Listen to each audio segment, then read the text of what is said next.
ഈ esquires lawyers dream of becoming lawyers beyond the bar ഇതിൻ്റെ 7ാമത്തെ 8ാമത്തെ എപ്പിസോഡിൻ്റെ ഒരു ചെറിയ റിവ്യൂ ഇന്നലെ അപ്ലോഡ് ചെയ്തിരുന്നു.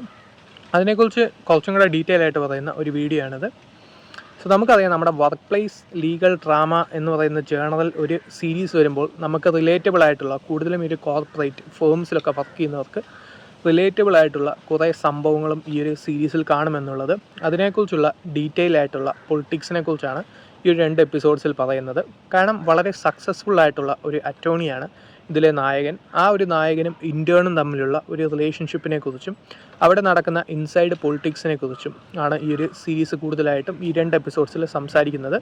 നമുക്കറിയാം, ഈ ഒരു സീരീസ് കണ്ടു തുടങ്ങിയ എല്ലാവർക്കും തന്നെ അറിയാം എന്തൊക്കെയാണ് ഈ ഒരു സീരീസിലുള്ളത്. ഓരോ കേസും, ഓരോ എക്സൈറ്റിംഗ് ആയിട്ടുള്ള കേസും എങ്ങനെയാണ് നായകനും ഈ ഒരു ഇൻറ്റേണും തെളിയിക്കുന്നത്, അല്ലെങ്കിൽ ആ ഒരു ലോ ഫോമിൽ വരുന്ന കേസ് എങ്ങനെയാണ് അവർ എക്സിക്യൂട്ട് ചെയ്യുന്നത് എന്നുള്ളതാണ് വളരെ ഗംഭീരമായിട്ടുള്ള നറേഷനിൽ ഈ ഒരു സീരീസ് പറയുന്നത്.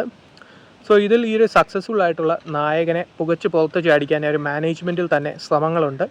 അപ്പോൾ അദ്ദേഹത്തിനെതിരെ ഒരു തെളിവ് ഈ ഒരു മാനേജ്മെൻറ്റിന് കിട്ടുന്നു. അപ്പോൾ അദ്ദേഹം എങ്ങനെയാണ് ഇതൊക്കെ, ഈ ഒരു ലീഡിങ് അറ്റോർണി ആയിട്ടുള്ള നായകൻ എങ്ങനെയാണ് ഇതൊക്കെ നേരിടുന്നത് എന്നുള്ളതാണ് ഈ ഒരു സീരീസിൻ്റെ 7ാമത്തെ 8ാമത്തെ എപ്പിസോഡിൽ വരുന്ന ആ ഒരു സ്റ്റോറി.